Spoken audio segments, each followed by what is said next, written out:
Hello, my name is Ali, and welcome to my channel. We are back with Hakuoki Kyoto wins Nagakura's route. Let's go. So, I figured I can give it to him after we eat. So, for a while longer, we watched the mochi cook. I didn't realize that was the end. Later that night, I changed into my bedclothes, cleaned up after the fire, and crawled into bed. Thanks to Nagakura's brochure, I think that's how it was. I hope. I was much warmer. That was so nice of him. I thought back to the comfortable afternoon we'd spent together and drifted into a pleasant sleep. Night-night. Oh, already. Chapter 3, February 1865. Of course, Chikage-kazama. Let's go, let's go, let's go. Here we go. Now let me know, after this game, if you want me to continue with the Hakuoki Edo Blossoms, I think that's what it's called, I could do that. Or if you want a totally different game to get a break from Hakuoki, and after that game we can do Hakuoki, just let me know. I was thinking of doing one PC game and one Switch game. So like, after this game, if you don't want me to do Hakuoki, I could do like that Seduce Me series. That is a good one. I like that. It is naughty, but I mean, if you want that one before Hakuoki Edo Blossoms, let me know. Even though I know we still have like over half to go routes with this, but just let me know, and yeah, I'll move forward. The dawn of the new year arrived. It was February of 1865, and we finished eating breakfast. I was carrying a plate full of tea and opened the door to the common room. Tea's ready. Oh, thank you, Yukimura. I made my way around the room, pouring a cup of tea for each person there, making sure not to spill. He gave me a warm smile, and I handed him his tea. There's nothing quite so delicious as hot tea on a cold day. Thank you. I felt a flush of pride at his words, even though I knew quite well that serving tea was hardly impressive. Just the same, I felt as if I was helping out in a way, and that was a nice feeling. Then Hijikata spoke, and his words brought me back to the present. The Yagi have been good to us so far, but this place is getting crowded. True. It is getting a little small, especially with all the new guys coming in. Oh, Harada, I miss you. If we could move to a bigger place, that'd be great. Some of the guys in the dorm look stiffed. That's just a weird word, sorry. Get my mind out of the gutter, please. Yeah, the guys over at Meikawa Residence are practically smushed sushi, the way they sleep. Ah, to be a young grunt these days. I pity them. If only there was something we could do. Easy for us to say, but imagine trying to find who else is willing to let us stay at their place. I mean, we are Kyoto's most hated. A person sitting beside Kondo pointed at the map spread upon the table. Oh, this dude, I hate him. What of this? Nishi Hanwanji Temple, The Nishi Hanwanji Temple? I can't see any reason for them to accept us. Yes, their voices are pretty much the same, because they're both bastards. Pardon my French, but yeah. But there are no other locations big enough to accommodate a living space for a few hundred men. And besides, the tactical advantage of this temple would allow us to fortify in times of panic. This man was named Kashitaro Ito, recruited by Heisuke a few months ago as the Shinsengumi's military advisor and deputy commander. He developed his notoriety teaching Hokushin Ito at his dojo, and he is known for his scholarliness. It's an interesting word. Additionally, it is well known that the Nishi used to shelter the Choshu Ronin. If we moved to the Nishi Hanwanji Temple, it would be an advantageous hiding spot for the Ronin. Oh, I see. Very good points. I can't believe you put this much detail into it. Kondo seemed very impressed by Ito's suggestion, but a silent voice of protest arose. You don't think it's somewhat uncouth to use force against the men of the cloth? Ito's brow twitched as if disturbed by the idea, and he faced Sanan directly. Would you say that to the Choshu Ronin who inhabited the temple and did as they pleased? But aren't you nice, Sanan? You're even considering the feelings of outlaw Ronin who actively disrupted the peace of Kyoto. Ito's deflection of Sanan's words left a bitter taste in everyone's mouth, including Sanan. I agree that this extremist imperial nationalist party must be dealt with, but this seems... So, what are you saying? I swear, I can never remember what voice I do for him. When we meet in battle, do you expect them to respect the Shinsengumi on name alone, and to engage in a fight fair and square? Wouldn't it be just peachy if all those Choshu Ronin were on their best behavior like Kamakura warrior? Whatever. Saburo, watch your mouth, darling. Now, darling, derp. My god, I'm messing up. Ah, my mistake. Couldn't help myself. The other man beside Ito was Saburo Miki, who joined at the same time as Ito. Allegedly, he was Ito's younger brother by blood. My apologies, everyone. This young one here has a tendency to let his mouth run free, you see? They look nothing alike. I feel like they're not really brothers, but oh well. That's just me. So, Sanan, don't take it too personally. I'm sure we need a person like you to make the Shinsengumi succeed. Even if your left arm is useless, your indubitable wit and book smarts shall prove useful, I'm sure.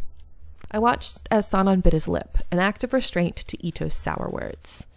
The tension was cut by another voice. Perhaps I didn't hear you correctly, Ito. Hijikata's voice was cold and sharp, like the sound of a blade sliding across a whetstone. Ito seemed taken aback, and his eyes grew wide. Sanan's smart, like you said. But above all, he's a swordsman of the Shinsengumi. He is not useless, and he is not replaceable. Get it through your head. Hijikata only spoke when necessary, so it must have been something he truly believed. However... But my arm is...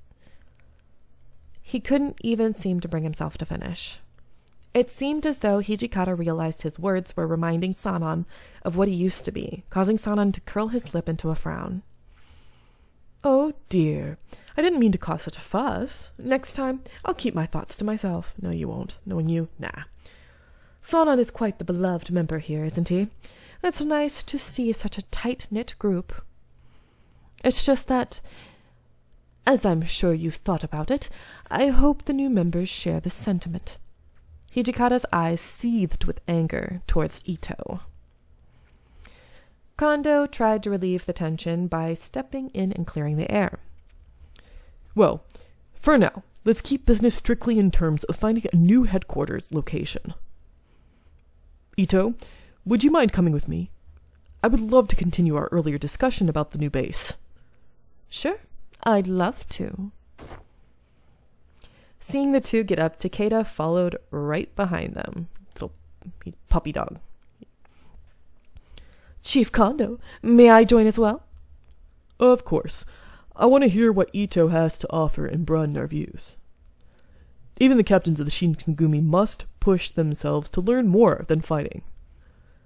It is our responsibility to grow and gain knowledge, to expand our horizons. Yes, sir. Puppy dog. Kondo left the common room with Ito and Miki, however, who still sat before us. Huh. He smirked coldly towards us as he slinked off to leave the common room. Okita spoke once Miki's footsteps weren't audible. Ugh, who brought those bastards into the Shinsengumi? The culprit is still in Edo. Damn it, Heisuke. When he gets back, I'm going to give him a few punches.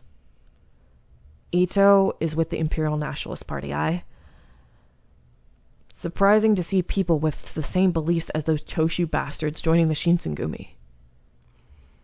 Well, nationalists think themselves to be above the Choshu for whatever it's worth. I mean, the Imperial Nationalist Party is, well, Just listen to the bullshit he was going on about the other day.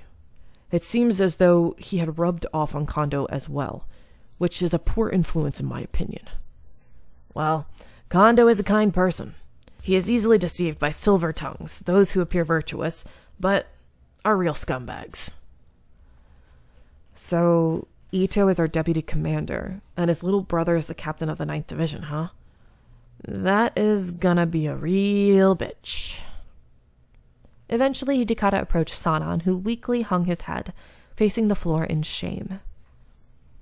Sanan, don't listen to that asshole, okay? Sanan laughed dryly and shook his head.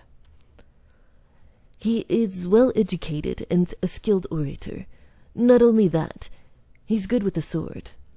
With such a gifted deputy commander, I suppose the Shinsengumi has little need for a colonel. Hey, Sanan! Sanan left the room as Hijikata's voice trailed behind him, echoing in the hall. Man, I feel bad for him. Even the men are avoiding him these days. What? But why? Well, can't blame him. No matter what you say to him, he takes it the wrong way. And no matter what you say, he acts like such a smug smartass, so the warriors are intimidated and want nothing to do with him. Oh no, poor Sanan. Even though I haven't been here as long as the captains, I knew Sanan was well liked by the other warriors before his injury. Hey, Hijikata, can't you come up with some bullshit excuse to kick Ito out? Ever since they arrived, it's been nothing but bad vibes and sour moods. You know damn well I cannot do that. I mean, look at the way Kondo fawns over Ito. Besides, he brought a large force of men behind him when he joined. You think they won't make a stink if he were to just disappear? Well, damn, aren't you supposed to be the demon? The commander from hell? You're supposed to make the impossible happen. Fine, Soji. How about we make you commander? Then you can kick Ito and his guys out, right? Ha! Hell no! That's way too much trouble. The consensus was that Ito was not to be trusted, and it seemed no one spoke in his defense. Only one, during all of this, quietly sipped his tea. Saito. Saito quietly looked up at me as I poured more tea into his cup. So, what do you think about Ito? I mean, about Ito joining, that is. As an organization grows, it will expand to include people who have differing ideas and points of view. So then, however, if one attempts to force this sort of diversity, then the organization will begin to rot from within. His words hung in the air, a dark omen for the future of the Shinsengumi. It was considerate of Ito to join, but his presence seemed to be a recipe for dissension, if not outright disaster. The setting sun glowed through the windows with a warm, rich maroon, an ominous kind of beauty. It's cold. I came out into the yard and my body stopped due to the cold. Guess spring'll take a while. I wasn't too fond of Ito, but it was Sanan and his condition that truly worried me. I really wish his arm would just heal. That arm, or perhaps more accurately, the lack of it, was the source of his change in personality. Still, as nice as it would be for Sanan's arm to simply start working again, that seemed like the stuff of a child's fable, not real life. That was when I remembered. If push comes to shove, he'll have to take it. I don't think Sanan's just going to give up. Don't jinx him, Soji. It's going to look bad if officers start joining the Furies. Okita was talking about the Shinsengumi having some secret serum back in the day. Judging from how they spoke of it, it's an item with circumstances. And I was not to know about the existence of that serum. If I were to look into it without approval, there was no doubt that I'd be punished. But I'm the daughter of a doctor. I'm pretty sure I had more knowledge on medicine than the men of the Shinsengumi did. Let me look up what I'm supposed to be doing. Where am I? Oh yeah, return to my room. I'm like, I forgot we were on chapter 3 already, so I'm still looking in chapter 2. Perhaps it would be best to just return to my room. I didn't want to get in trouble for wandering around, but most of all, I didn't want to find myself in anyone's way. Even though I was worried about Sanan, maybe it's for the best for me to stay out of the way. Just as the sun dipped below the horizon, the compound exploded with activity. My worry increased tenfold. Did something happen? I waited for a few moments for the activity to settle down, but it did no such thing. The tapping sound is so weird. I think it's supposed to be like feet running, but it sounds like someone's just tapping on a table like really fast. Something was wrong. I could feel it. I struggled against it for as long as I could, but eventually my curiosity got the better of me. There must be someone in the common room. I decided to ask someone what had happened. To think that Sanan would have done this to himself. Damn it. What the hell were you guys doing? I try not to say that, so I'm not going to say it. I told you countless times to watch out for Sanan. Was some part of that difficult to understand? Come on, man. Who would have thought he'd drink that stuff? I mean, Sanan was in charge of watching that stuff anyway, so it's not like we would have known. Oh, geez, sorry, I had a hiccup. If it were hidden in a small bottle, we would have no way of knowing it was on him. I mean, I suppose there is a chance that the treatment would heal his arm, but it didn't work, did it? Everybody who took it went crazy. Then Sanan would be... I wondered what they meant by treatment. Occasionally I'd heard the captains referring to something similar from time to time. So, did Sanan drink that thing? I believe Colonel Sanan was working on improving it. He hoped to repair his arm before it had deteriorated too far. Perhaps he felt it was finished, or at least close enough. Whatever the case, when he realized his failure, he ignored Soji's counsel and attempted suicide. Suicide? The words were past my lips before I'd even thought them. As one, all eyes in the room turned toward me. Just what the hell are you doing here? I'm gonna let you guys go here. I hope you are enjoying, and I'll see you in the next one. Bye!